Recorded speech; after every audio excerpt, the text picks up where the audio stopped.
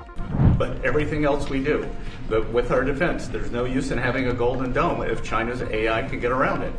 There's no use in spending all this money on defense. And the U.S. will remain the leader in this under President Trump's leadership. He has accelerated the growth. We're actually going to move ahead further. उधर Donald Trump ने कहा है कि मैंने Thailand और Cambodia से बात की है और दोनों सीज फायर के लिए राजी हैं, लेकिन दोनों की लड़ाई में दोनों के मिलाकर टोटल 11 सिविलियन मारे गए हैं। वहीं कोलंबिया के राष्ट्रपति ने कहा है कि जो ऑयल टैंकर अमेरिका ने वेनेजुएला का सीज किया है, इसके पीछे कुछ नहीं है, सिर्फ तेल की चोरी है और तेल को चुराने की नीयत। ऐसे ही वेनेजुएला के राष्ट्रपति ने भी ऐलान कर दिया है कि जो नकाब था वो हट गया है। अब ये साफ हो गया है कि अमेरिका सिर्फ और सिर्फ हमारा तेल चुराना चाहता था। हजरात, फिलहाल के अंतर्राष्ट्रीय प्राइम टाइम रिपोर्ट में आज और अभी के लिए इतना ही। इस रिपोर्ट को शेयर कीजिएगा, अपनी दुआओं में याद रखिएगा। जय हिंद।